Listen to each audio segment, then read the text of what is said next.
Hi, algebra friends. Welcome back to 9.6 problem solving. So this is the second half of 9.6. If you notice that the problems have already been posted, here is the video for them. I apologize for the delay. I did do this yesterday, but I lost the video. Anyway, no whining. Let's go.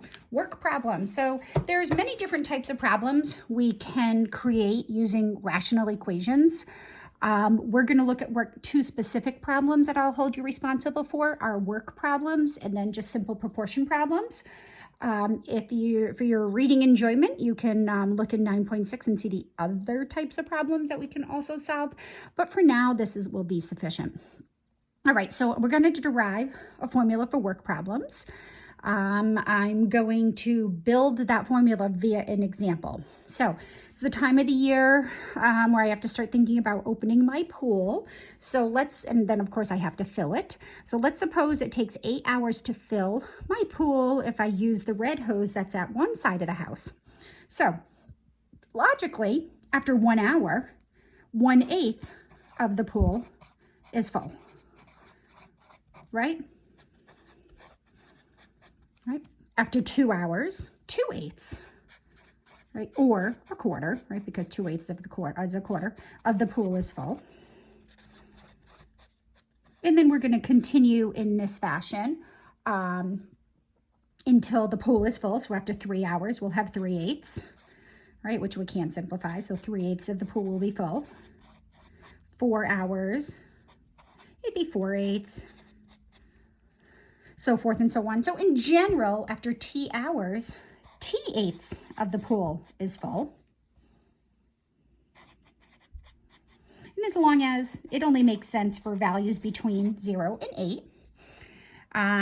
T can't be less than 0 because we can't add water before we start adding water. And after 8 hours, my pool will be overflowing.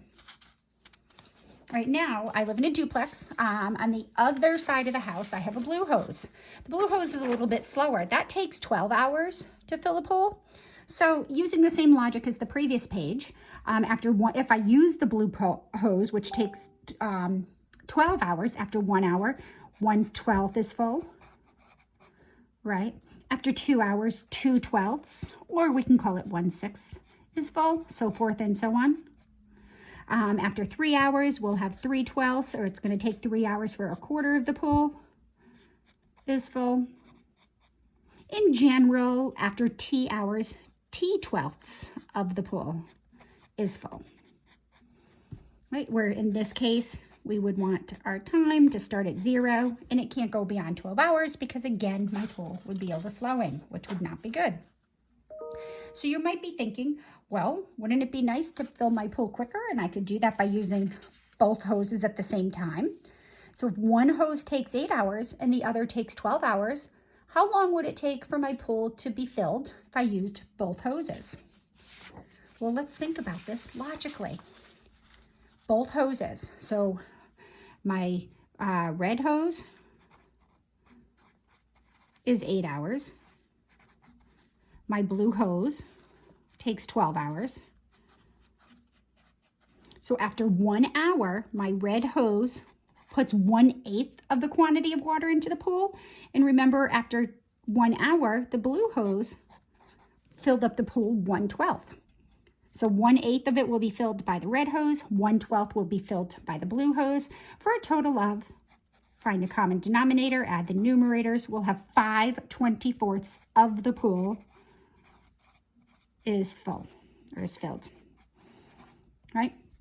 After 2 hours, the red hose is going to contribute 2/8 or fill a quarter of the pool, while the blue hose is going to add 2/12 or a 1/6.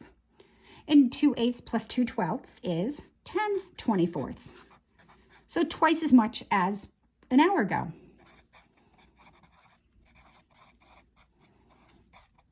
And we're going to continue in this fashion. So we see we have a lot more filled after 2 hours than doing each one individually. After 3 hours, 3/8 is filled from the red hose. 3/12 is filled from the blue hose, for a total of 15/24. So we're getting up there. We want to get all 24ths of the pool filled. So we're going to keep going and see how long it's going to take us to do this if I use both hoses. So after 4 hours, it will be 4/8 from the red hose, 4/12 from the blue hose, for a total of 20 24ths. So we're getting up there. 20 24ths of the pool is filled.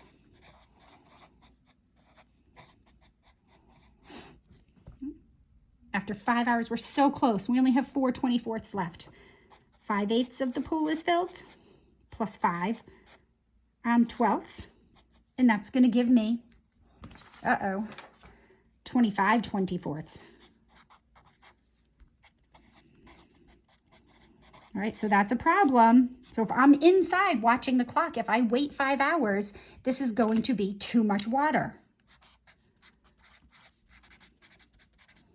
So somewhere in here, between 4 and 5 hours, the pool is filled. So I want to figure out at when, how long after 4 hours, or how shortly before the 5th hour is the pool filled. Well, looking at this logic, if I use both hoses, the red hose contributes 1/8 every hour. The blue hose contributes 1/12 every hour. So after T hours, using both hoses, we're going to have the red hose is going to contribute T/8 for however many hours.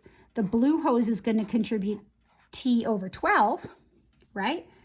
So after T hours of using both hoses, the pool is T/8 plus T/12 quantity filled. That's weird. I'm trying to combine English and math here, right? The pool is filled when this quantity is equal to 24/24. The pool is full when the proportion from the red hose plus the proportion from the blue hose equals the entire quantity, or 100%, or 24/24, which is 1. The pool is filled when T/8 plus T/12 is equal to 1.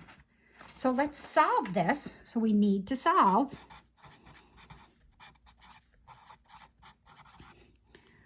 T/8 plus T/12 equals 1. So we're going to do this like we did in the first half of this section. T/8, we have 2 rational expressions on the left, 1 numerical value on the right. So in order to add these, we have to find a common denominator. We can see that the common denominator is 24. You can break it down into its little pieces if you want. This is 4 times 2. This is, which breaks down to 2 times 2 times 2. This is 4 times 3, or 2 times 2 times 3. So we can see that this guy needs a 3 over here, right? And this guy needs the additional 2, right? And then we're going to do 3t all over 24. And if you saw that the common factor is 24, beautiful. I'm hoping you can. All right, so now I'm going to change 1 to 24/24. And there are different methods to solve this. I'm just trying to be consistent across the board. So now I'm going to add numerators. I get 5t/24 equals 24/24. Now that I have one fraction on each side of the equation with the same denominator, I multiply both sides by that common denominator and turn to eliminate them. So really what I'm solving is 5t equals 24, or t equals 24/5. And 24/5 does come out to a nice finite decimal. So if I use both hoses, it will take 4.8 hours. And if we look at our table of values, that makes sense, because after 4 hours, we're almost there. After 5 hours, it's 2 full. So it's right before 5 hours. We're just 1/24 over at 5 hours. So 4.8 hours. So using both hoses,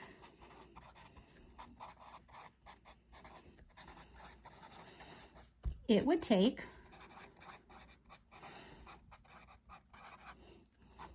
4.8 hours to fill the pool.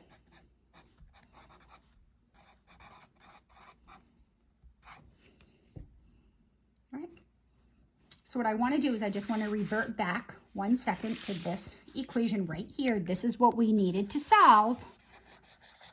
All right.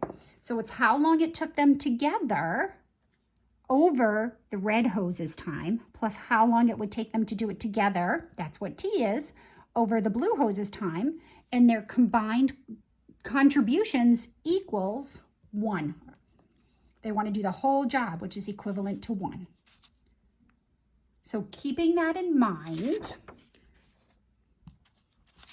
here is the template for when we have objects working together. 2 objects are working together on the same job. If it takes the first object or person A units of time to complete the job alone, and the second object or person B units of time to keep the job alone, then together they can complete the job in T, whatever the units of time are, where T, the together time, over the first person's contribution or object's contribution, together time over the second person or object's contribution is equal to 1. Now, Alex sets this up slightly differently. I like my template better. However you want to do it, as long as you do it correctly, but this is the method that I suggest.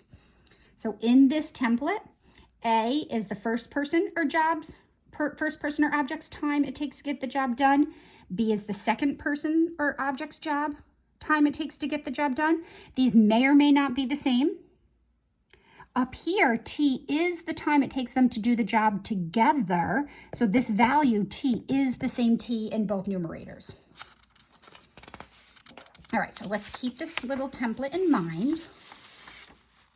All right, and let's answer this question. All right, Ron can paint the wall in 2 hours and Fran can paint the same wall in 3 hours. If they worked together, how long will it take them to paint the wall? Now keep in mind, if Ron can do it alone in 2 hours, even though Fran takes a little bit more time, we know if they paint the wall together, they should get it done in less than 2 hours, because alone Ron can do it in 2 hours. So even if Fran just contributes a little tiny bit, their together time should be less than 2 hours. So we're going to use the template T over the first person's contribution plus T over the second person's contribution equals a total of 1. Now it says how long would it take them if they worked together? So that's asking us what T is. What we do know is the first person can complete the job in 2 hours. The second person can complete the job in 3 hours. So let me move this. So if you notice,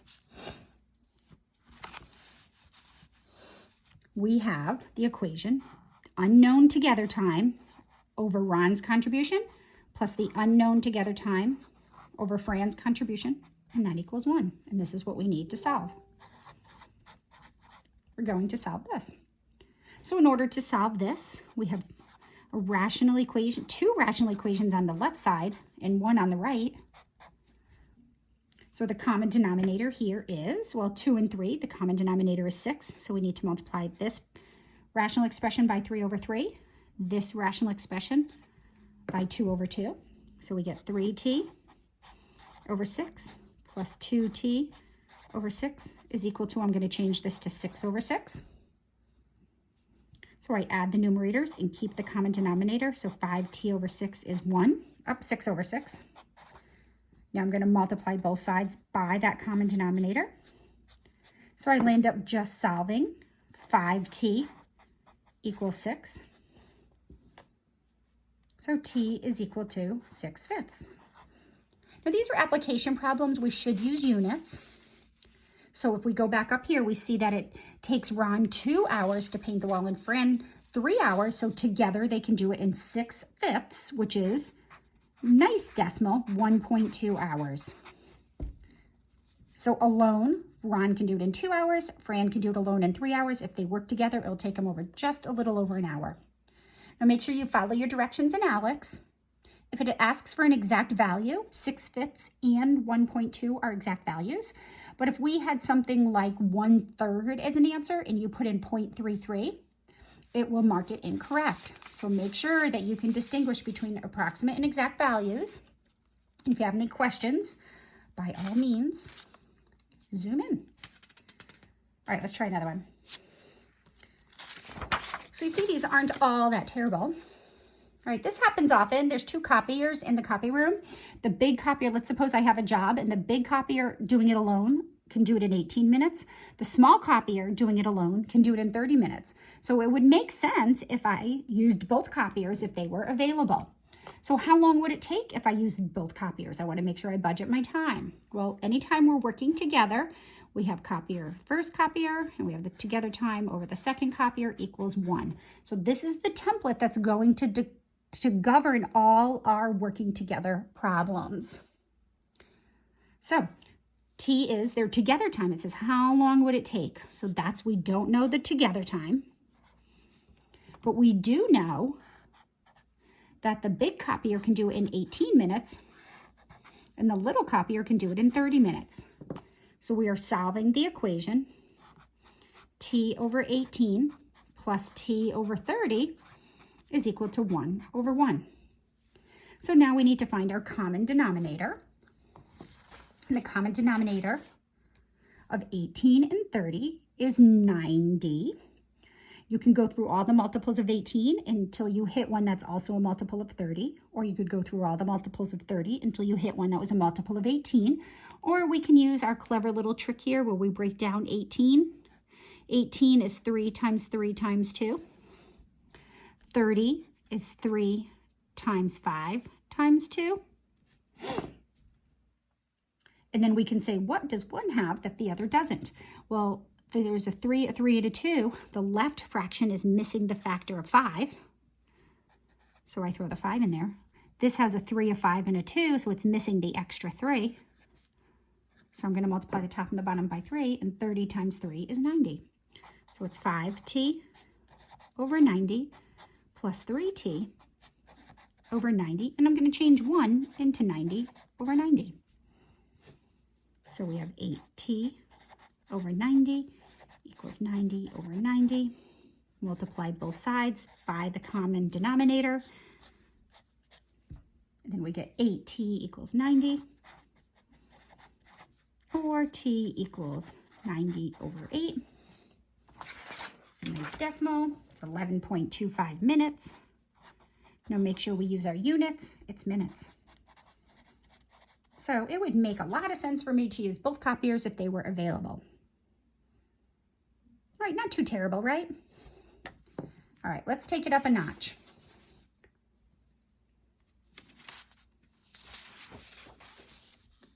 All right, Sue can sew masks 3 times faster than Max. If they work together, it will take them 15 hours to sew all the masks that they need. So question is, how long would it take each of them if they were to do the job alone? So notice this has a little twist on it. If they work together, it takes 15 hours. So we know the together time. We know that T is equal to 15. The question is, how long would it take them if they worked alone? So we have T over the first person. Its contribution over T plus T over the second person's contribution must equal 1. This time, we know the together time is 15. So we're going to have 15 in both numerators. This is what we don't know. Now, the thing we have to be careful with here is if we insert the 15, we have 15 over A plus 15 over B equals 1. This is one equation with 2 unknowns, so technically there are infinitely many solutions. But we have this note right here. Sue works 3 times faster than Max. So that's important. So A and B, we can't just find any A and B. They have to have this relationship. So what I'm focusing on here is 3 times faster. So if we have one person's time and somebody else works 3 times faster, well, times is multiplication. So 3 times faster tells me one person works at a rate of X, 3 times 3x. So 1 is x, 3 times is 3x, and I'm going to insert those for these times. Now I'm going to tell you right now, the hardest part and where I see most of the mistakes is people saying, well, who's x and who's 3x? Well, you know what, we're going to worry about that after. Once we find the value of x and find the value of 3x, we'll determine who is Sue and who is Max. So their together time is 15. One person does it in x minutes or hours or days or whatever. The together time is 15. The other person does 3 times however long this person is. So now we're going to solve for the variable, which is in the denominator of the fraction. So we have 15 over x plus 15 over 3x is equal to 1 over 1. The common denominator is 3x. This is just missing the 3. So this needs to be 3x and this needs to be 3x. So this is equivalent to solving the equation. I'm going to leave myself enough room here today.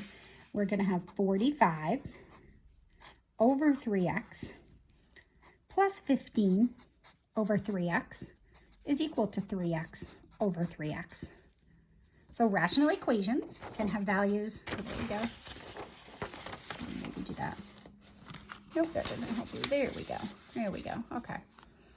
So 3 times 15 is 45, 3x, 15 over 3x. Now we can add the numerators. We get 60 over 3x equals 3x over 3x.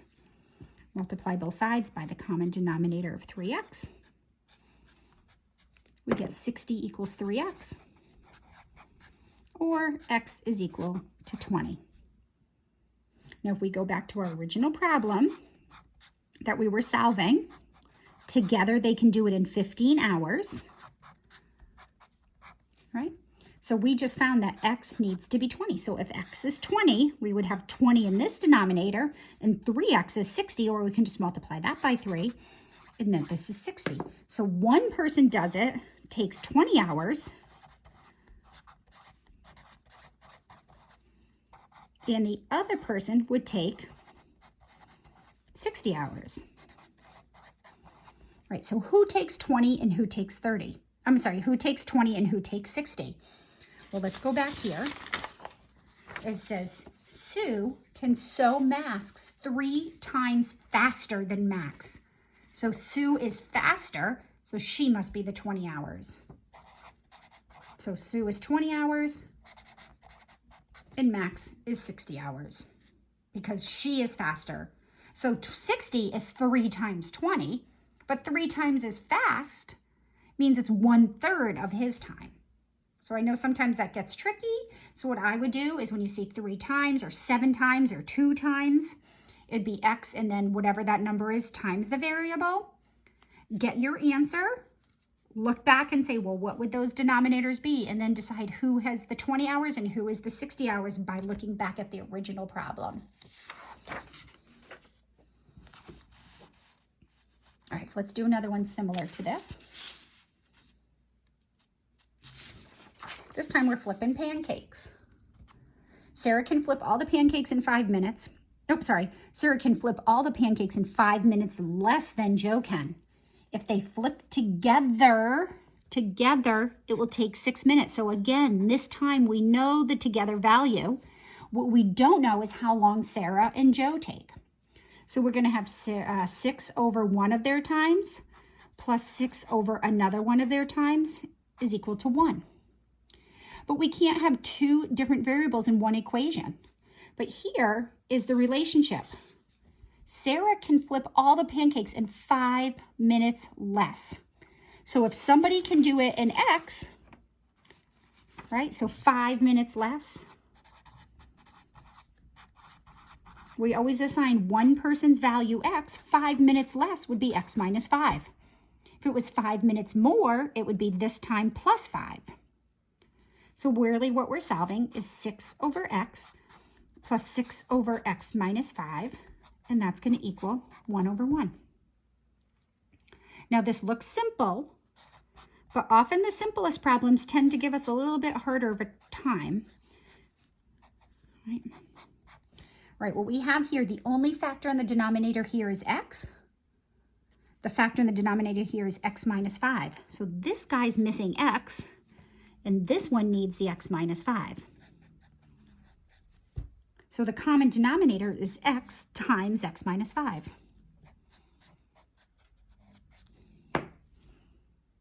So what we have here, my new left numerator, remember we distribute numerators, 6x minus 30 all over the common denominator, x times x minus 5. You don't need to distribute denominators. 6x all over x times x minus 5 equals x times x minus 5, which is the equivalent of 1. Now I add numerators and keep my common denominator. So 6x minus 30 plus 6x is 12x minus 30 all over x times x minus 5 equals x times x minus 5. Whoops, I should have multiplied that out. I should have called that x squared minus 5x, but I'll do it in the next step. All right. So I'm going to keep going.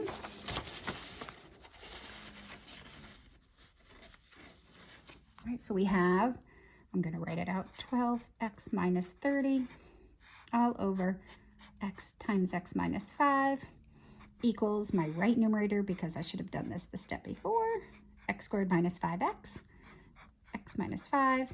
Right, now we're going to eliminate that common denominator, and you can just cross them off, but this is mathematically what we are doing. We're multiplying both sides by the common denominator in order to eliminate the common denominator, which is equivalent to just setting the numerators equal. All right, so we turned this rational equation into a quadratic equation. So we have to backpedal to chapter 8 and say, how do we solve quadratic equations? Well, we have 3 methods for solving quadratic equations: factoring, completing the square and using the square root property, or quadratic formula. I want to say with pretty much a high level of confidence that most of these problems work out nicely, and my guess is that this is going to factor. So I like my x squared term to be positive, so I'm going to keep everything on the right. So I'm going to get rid of the 12x and the 30 on the left by subtracting 12x and adding 30. So this becomes equivalent to solving 0 equals x squared minus 17x plus 30. And if you take a minute and think about it, this does factor nice. This is x and x. What can I multiply together to get positive 30, but add to get negative 17? Well, it's going to be minus 2 minus 15. All right, so now here we have to be really careful. We can't get all excited because we found answers, because the answers have to make sense in the original problem. So this factor tells me that x equals 2, or this factor tells me that x equals 15. Now be careful, don't mistake these for Sarah and Joe's pancake flipping times, because Sarah can flip all the pancakes in 5 minutes less. 2 is not 5 minutes less than 15. So x is either 2 or x is equal to 15, and let's go back and see what that means. Let's go back to our original problem. 6 over one person's time plus 6 over 5 minutes less is equal to 1. Now, if x equals 2, let's suppose we use this solution. Then this person will flip it in 2 minutes, and 2 minus 5, because if x is 2, 2 minus 5 will be negative 3. We can't flip pancakes in negative time. So x equals 2 must be an extraneous solution, because flipping pancakes and taking negative 3 minutes is nonsense. So let's see what happens if we use the other solution, 15. Well, if we use 15, this person will take 15 minutes, and this person will take 5 minutes less, which is 10. So if one person takes 15, the other person takes 10, well, that makes sense, and it satisfies the criteria of the problem. So there we go. So who takes 15 minutes to flip, and who takes 10 minutes to flip? Let's go back to the original problem, right? And we see that Sarah can flip all the pancakes in 5 minutes less than Joe. So Sarah must be the 10, and Joe must be the 15. All right, kids, have fun with these problems. They're tricky, but the more you do, the more comfortable you will get. All right, one more little set of problems. You're probably familiar with these. My guess is at some point in your math career, you solved proportion problems. Now, again, I'm going to solve them my way. I'm not really particular about how you solve a problem as long as you do it correctly. If you have a different way to solve it and you are doing it correctly, then all the power to you. Right, proportion problems, proportions are just little itty bitty rational expressions. So that's why they're thrown into this. So here, when we are solving our proportion problems, we're going to relate one quantity of something to another quantity of something and then use that information to determine some further information. So when I look at this problem, it says my car uses 3 gallons of gas to go 100 miles. Well, I want to drive to Rochester, 385 miles away. So how much gas should I plan on using? Well, what I see is gas in miles. So I'm going to write those variables down. You know, and maybe you're good at your converting gas into gas mileage, finding gas mileage given these quantities, and that's fine too. But this method is helpful when we have things other than gas and miles. So I'm being told that 3 gallons of gas will take me 100 miles. It says, how many gallons would I need to go 385 miles? So this is what's unknown. So 3 is to 100 as this unknown is to 385. So now I create a ratio. I can do either gas over miles or miles over gas. I always choose to put the one that's unknown in the numerator. So I'm going to create the ratio gas over miles. You could do miles over gas, but then our unknown will be in the denominator, and that's just a little bit trickier to solve. So if I do gas over miles, 3 over 100 is going to be the same ratio as x over 385. So this is the little itty bitty equation that we're going to solve. Now, previously we found common denominators. Honestly, that's overkill in this section. Here we have nothing funky going on with x. It's just x straight up that we're solving for. So the only problem here that's hindering from us to know the value of x is this 385. So remember, we can get rid of a number in the denominator by multiplying by that number. So to get x alone, x divided by 385 times 385, those are going to cancel. But if I multiply the quantity on the right by 385, I have to multiply the quantity on the left by 385. These are going to cancel. These aren't going to cancel. So we're going to have 385 times 3 divided by 100 is equal to x. And now we pop that into our calculator. I think we get a nice number here. I'm going to see just like I see it. So it's clear, 385 times parenthesis 3 divided by 100. And these calculators are great. I'm going to get my answer, 11.55. So x is equal to 11.55. Now, what is x? X was my gas, and my units of gas were gallons. Now, if this turned out not to be a nice number, like let's suppose it was 8 divided by 7, like let's suppose it was something like this, and Alex asks for an exact value, don't forget to use your math key and turn that back into 8/7 or whatever. All right, so we don't, you just have to follow the directions on how it wants it answered. All right, so let's do one more. Around the holidays, I make lots of cookies and cupcakes, so I often do things like this, and if I need to make a certain quantity of something and I need to change the quantity of the ingredients, knowing ratios and proportions is really super helpful. So here I'm making cupcakes, and I'm concerned about how much flour I need. So 6 1/3 cups of flour goes with 60 cupcakes. I want to make 210 cupcakes. So I have cups of flour is one of my units, and then cupcakes is my other unit, right? So I know 6 1/3 cups of flour is going to yield 60 cupcakes. I have 210 cupcakes that I need to make. I don't know how much flour that is, so that's what I'm looking for. All right, now be careful here. Before I set up my ratio, 6 1/3 is very difficult. It's hard to do math with mixed numbers. So 6 1/3 is a nice quantity when we think about it in our head. But when I start doing math, this is not 6 times 1/3, and that's a common mistake. This really means 6 plus 1/3. So we want to change this to an improper fraction in order to do the math with it. So 6 plus 1/3 is, well, that's 18/3 plus 1/3. And some of your calculators do this conversions for you. 19 thirds. So instead of using 6 1/3, I'm going to use 19 thirds. You can also use the little trick when you have a mixed number, multiply the denominator by the number out front and add the numerator. So 3 times 6 plus 1 gives me 19 over the denominator 3.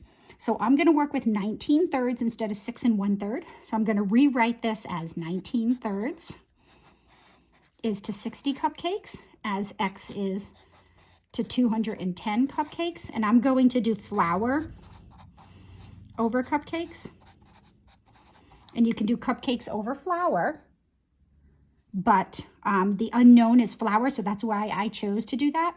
So what I'm going to have here is 19 thirds over 60 is equivalent to x over 210. Now my unknown is x here, which is really nice to get rid of this unknown of x. I'm going to have 19 thirds over 60, x over 210. I'm going to just multiply both sides by 210, right like that. And I just have to be careful here. So let me rewrite this down here. I have 210 times, I have 19 thirds all over 60 is equal to x over 210 times 210. So these cancel out. So now I got to take care of this mess. All right, so how are we going to do this? How you accomplish this just depends on how comfortable you are with using your calculator. 19 thirds divided by 60, we can think about this. 19 thirds divided by 60 is the same as 19 thirds times 1/60th. So dividing by 60 is the same as multiplying by 1/60. And then we have 210 out front, and that equals x. You can pop this all in your calculator. You can do 210 times 19 thirds divided by 60. You can break it up like this. I'm going to go right from that original problem and show you how I would get that in here. I would do 210, let me clear this, 210 times, I'm going to put my whole numerator, 19 divided by 3. So that's times 19 thirds, and I'm going to divide it by 60. And I get this not nice number. So this number 22.166666, well, Alex may not like this. It may ask for exactly how much flour I need. So this is when we've got to get our math button out, and we do fraction, fraction, and we need 133/6, which is equivalent to 22 1/6 cups of flour. All right, guys, so have fun. The only way you're going to get it good at these problems is to do them. So to do, let's read 9.6 exercises. Well, I already gave you a part 1, 9 to 65 odd. Or you can do every other odd, EOO, every other odd. The word problems in this section, 77, 83, 85, 89, 91, 93, 95, and 97. So now you are all ready for all your Alex topics. Now, Chapter 9 test is 2 weeks away on May 5th. You have 2 weeks to do all your Chapter 9 homework. So this stuff is tough, but I've given you plenty of time. 33% for 422. For 429, you should be 2/3 of the way done, 66%. Right? And then for 5-4, which is the night before your test, you should be at 100%. Your Chapter 9 exam, which is your 4th exam in this class, is on Thursday the 5th. Again, you have 2 weeks to do this work, so make sure you get busy, keep up, zoom in. We do have 2 sections left in Chapter 10. Those will not be part of your Chapter 9 exam, but they will be on the final exam. All right, kids, have a great day. Bye-bye.